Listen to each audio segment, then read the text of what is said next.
The important news is that the Raiders have bowed out, as we expected they would, and so it's going to be Rams to Inglewood and the Chargers with an option to go there with them. That's right. And Dan, this is actually just happening right now. They're getting set for the final vote, but it does seem that Englewood is the site. Rams headed back to L.A., and now what's being worked out really behind closed doors is when the Chargers would be able to join them. But it certainly looks like the end is very near, and we've been talking about this all day as league opposition is built to not have the Raiders move to Los Angeles, and they have bowed out, and it certainly seems like the league will now take care of them during this process, whether that means some money, funding for their stadium in Oakland. That is something that seems like it will happen. The league was also expected to provide support, infrastructure for a new stadium in Oakland. All of these things are being worked out now, but a vote, as you mentioned, is imminent.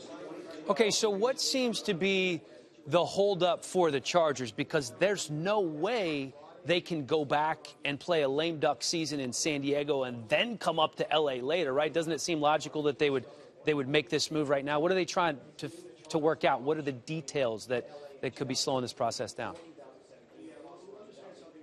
Well, Dan, there still is, at this point, a vote scheduled in the city of San Diego in June for funding $350 million in public money. It is possible at this point, if the Chargers delay things long enough, they could find out the results of that vote before they decided anything. Seems like a little bit of a long shot, but it is possible if they did want to see that through and essentially allow the people of San Diego to decide for them their fate. So that is a ball that is still in the air now. But what we know, the Rams are headed back to Los Angeles, with the Chargers having the option of joining them at some point in the future. Right, and this is something that has been forecast now for a few days. After those committee meetings in New York last week, it became clear that there was support surrounding a proposal to pair the Rams and the Chargers in Inglewood. Really, that was the only proposal that would get the necessary number of votes, the 24 votes. There just was not enough support for Carson.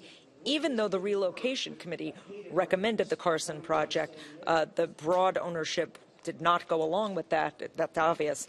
But it's been clear all along also that Dean Spanos was ready to move away from partnering with the Raiders over these last few days. When he arrived here, he said, well, we've worked with them for a long time. We've been at this a year, but we will abide by the wishes of the other owners. Yeah, and that was a pretty stark contrast to his stance in the past. He has put out through various ways, a couple reports to this effect in the last couple months, that whatever happened, the Chargers would not dissolve their partnership with the Raiders. And then as soon as owner Dean Spanos arrived here, you could tell the tune was changing. And I actually talked to an owner late last night who was coming in who said it's obvious. The indication was that when owners arrived here, especially, Judy, after the meetings in New York, the committee meetings, that the owners had put all their cards on the table, the real opinions were expressed, and it seemed that a Rams-Chargers partnership was something that was going to happen as soon as they arrived here in Houston. Right, and there were three keys, I think, to getting this all to come together in the way it has. One is that the Inglewood project has the wow factor. Yeah.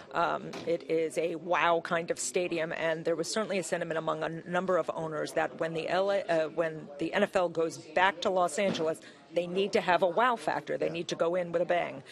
Number two was there was not really much support for the idea of the Raiders being in Los Angeles among owners. As a matter of fact, there was quite a bit of opposition to the Raiders being in Los Angeles, so that got them out. And finally, the third prong of this is that there was a great deal of personal support for Dean Spanos, the owner of the San Diego Chargers. They feel he has been a very good partner as an owner over the years, and so the other owners wanted to help Dean Spanos and wanted to help the Chargers get to Los Angeles if that's where they want to go. And so those three things came together to force this compromise.